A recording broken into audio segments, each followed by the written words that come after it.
அனைவருக்கும் வணக்கம்.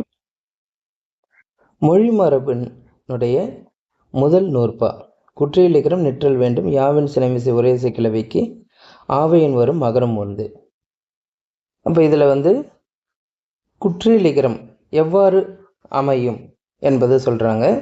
இந்த குற்றியலிகரம் என்ன வகையான குற்றியலிகரம் அப்படின்னு பார்க்கும்பொழுது ஒரு மொழி குற்றியலிகரம் அப்படின்னு சொல்கிறாங்க. இப்போ ஒரு மொழி குற்றியலிகரம் என்பது எப்படி நம்ம புரிஞ்சுக்கணும் அப்படின்னு பார்த்தீங்கன்னா, அடுத்த நூற்பால் வர புணர்மொழி குற்றியலிகரம் சொல்லப்படுது இல்லையா? அதனால் இது புணர்ச்சியால் ஏற்படுகின்ற குற்றியலிகரம் அல்லாது இது தனித்து வருகின்ற ஒரு மொழியில் வருகின்ற குற்றியலிகரம் என்பதாக நம்ம எடுத்துக்கொள்ள வேண்டும். அதுதான் இந்த நூற்பாவும் விளக்குது.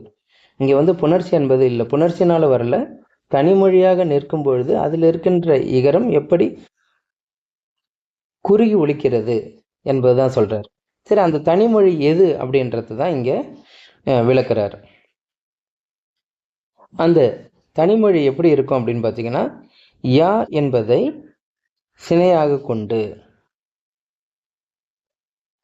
யா உரையசை கிளவி. அது எப்படிப்பட்டது அப்படின்னா, அது உரையசை கிளவி, ஒரு அசைச்சொல். எப்படி வரும் அப்படின்னா, மகரத்தை ஊர்ந்து வரும்.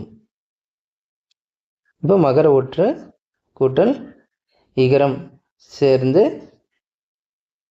மியா என்பதாக வரும். அப்போ நம்ம என்ன சொல்லிட்டோம் அப்படின்னு பார்த்தீங்கன்னா, இந்த இகரம் தான் குறுகி ஒலிக்கும். இதை தான் அவர் என்ன சொல்கிறாரு, ஒரு மொழி குற்றியலிகரம் அப்படின்னு சொல்கிறாரு.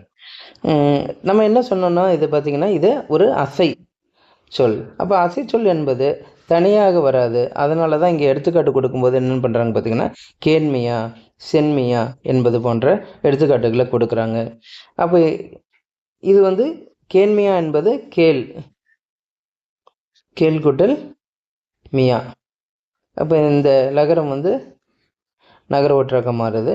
அதே மாதிரி செல் கூட்டல் மியா தான் சென்மியா.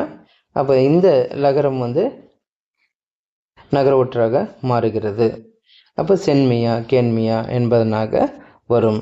அப்போ இப்போ என்ன அப்படின்னு பார்த்தீங்கன்னா, இந்த புணர்ச்சியில் இந்த லகரம் நகரமாக மாறுகிறது, இந்த லகரமும் நகரமாக மாறுகிறது. ஆனால் அந்த மியா என்கின்ற அசைச்சொல் அப்படியே தான் இருக்குது, அதில் எந்த மாற்றமும் இல்லை. இருந்தாலும் இதில் இருக்கின்ற எகரம் குறுகி ஒலிக்கிறது. எனவே இது ஒரு மொழி குற்றியலிகரம் என கூறப்படுகிறது. அடுத்த நூற்பால் நம்ம புணர்மொழி குற்றியலிகரம் தொடர்பான செய்திகளை பார்க்கலாம். நன்றி, வணக்கம்.